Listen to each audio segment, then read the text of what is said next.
Ici, je fais une petite vidéo sur la sélection. Comme j'ai vu, bon, les élections, hein, de petites élections, vidéo précédente, vidéo sur les élections. Ben ici, je vais faire une sélection par le poids fort et aussi soit par le poids fort, soit par le poids faible. Bon, par exemple, on avait dit que dans notre problème concernant les élections municipales, qu'il y avait un conseiller, si je me rappelle, un conseiller municipal de fort poids, 8/20. Un conseiller du parti féministe de 3/20, un conseiller du parti ouvrier de 3/20, il y avait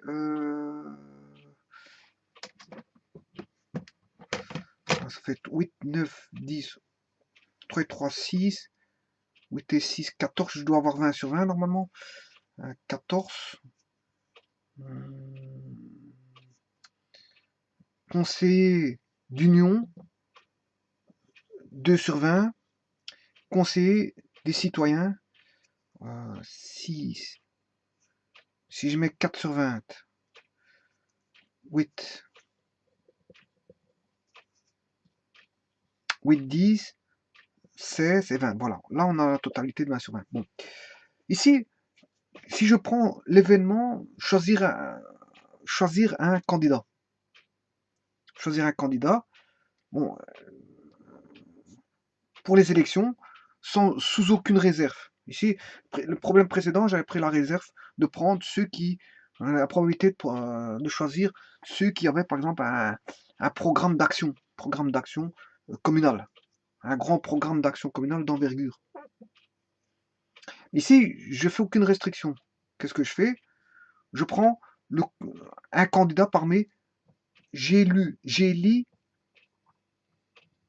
bon, pour le siège, un seul candidat parmi 5. Il y a bien 5 candidats. 1, 2, 3, 4, 5. Voilà. Eh bien, qui a le plus de chances d'être élu?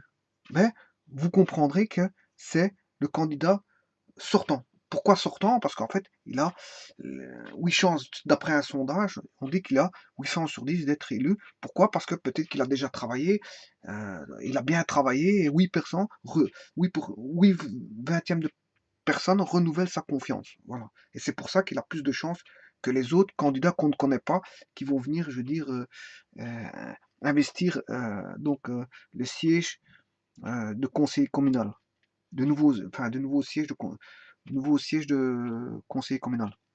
Voilà.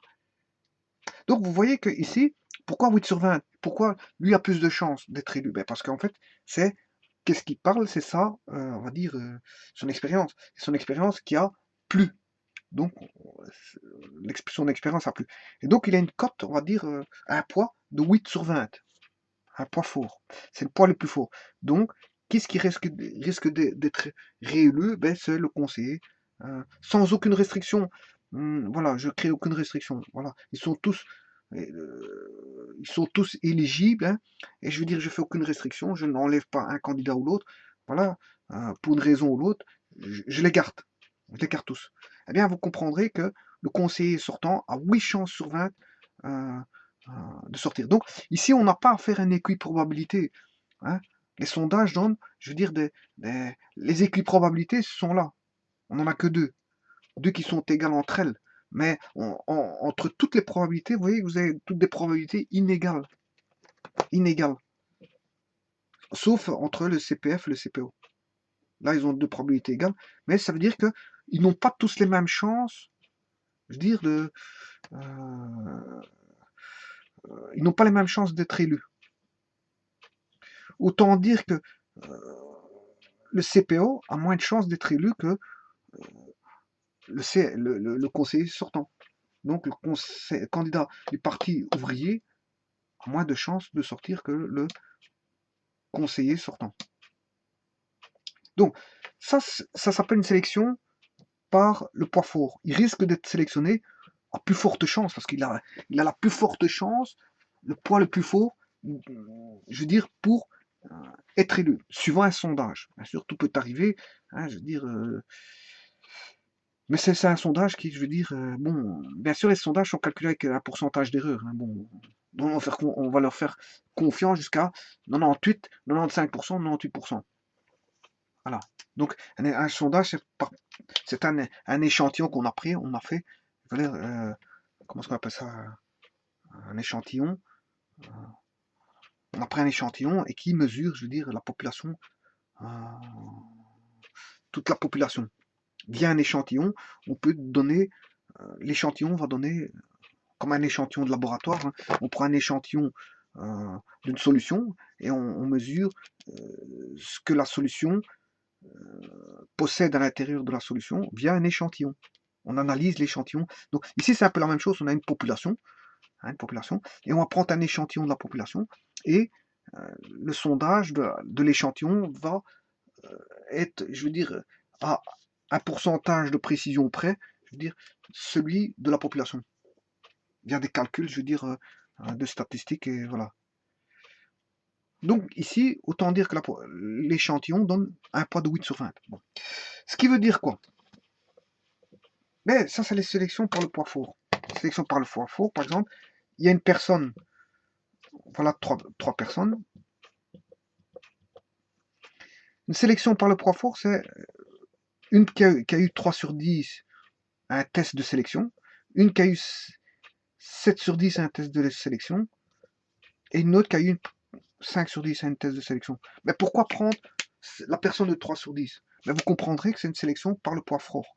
Donc, hein, je veux dire, si on devait sélectionner, on prend le plus grand résultat, qui est le 7 sur 10. C'est une sélection par le poids fort. Bon, et alors, on peut retrouver toutes sortes d'exemples comme ça, où on sélectionne, je veux dire, par le poids fort.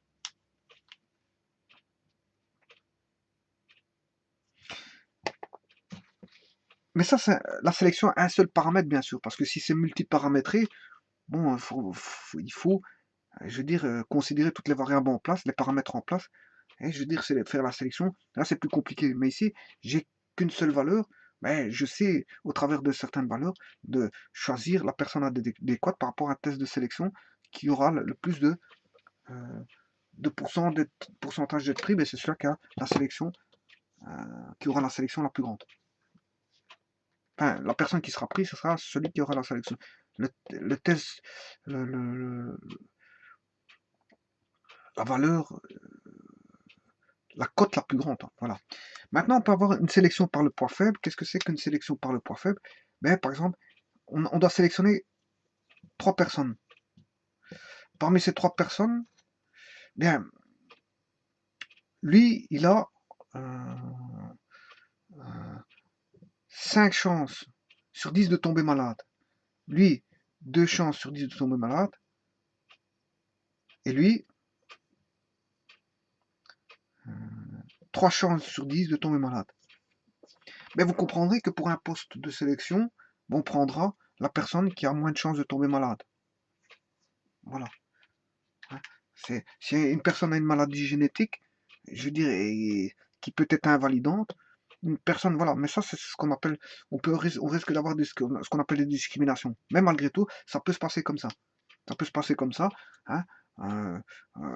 On a les tests d'aptitude, je veux dire, de compétences, et les compétences, bon, fatalement, on va prendre celui qui a les meilleures compétences, c'est-à-dire les meilleurs points au niveau du test de compétences. Bon, s'il a 7 sur 10, et que les autres ont eu moins que 7 sur 10, on va prendre celui qui a 7 sur 10.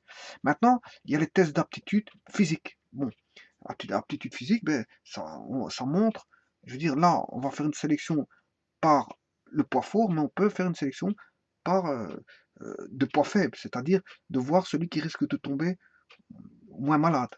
Test test physique, hein, on peut voir qu'est-ce qui est plus performant au niveau physique, oui, par une cote, je veux dire, de poids fort. Par exemple, lui, la aptitude physique, 7 sur 10. Ben, s'il y a tout le monde qui a eu en dessous de 7 sur 10, on va prendre la personne, je veux dire, une sélection par l'aptitude physique la plus élevée. Mais certaines personnes peuvent aussi faire des tests de pourcentage de tomber malade. Par rapport à, on va dire, c'est interdit de faire ça, mais parce que par rapport à un dossier médical, on sait voir, je veux dire, voilà, Et celui qui a moins de chances par rapport à un dossier médicalisé, qui a moins de chances de tomber malade, ben, je veux dire, ça peut être un potentiel sélectionnable pour certaines places. Voilà.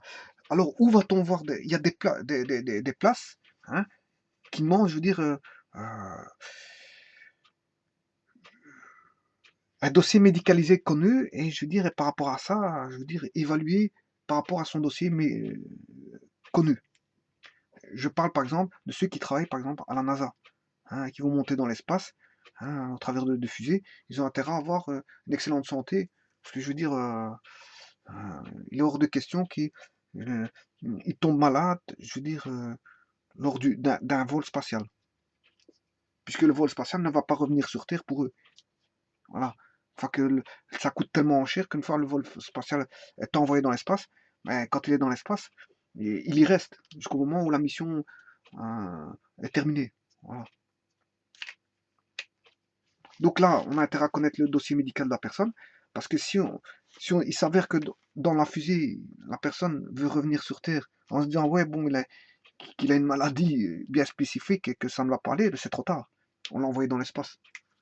Voilà. Donc là, qu'est-ce qui va être sélectionnable? Ben, c'est une personne dont le dossier médical est connu et qui possède le- les moins de mots possibles au niveau santé. Voilà, donc ça existe. Il y a des sélections par le poids faible. Par le poids faible, on a le pourcentage de chances d'avoir le moins de maladies, ben, on va sélectionner cette personne-là. Donc il existe des sélections par le poids fort et des sélections par le poids faible. Et cette sélection-là, je veux dire, bon, peut intervenir dans pas mal de domaines et en faire une loi de sélection. Faire une loi de sélection. Voilà. J'ai pris de, de, de cas de figure concernant l'élection de candidats ou comment est-ce qu'on appelle ça, euh, des tests d'aptitude, de compétences, de tests d'aptitude physique et euh, de maladie, de sélection par le poids fait par celui qui a le moindre, la plus faible probabilité de tomber malade. Plus faible probabilité de tomber malade.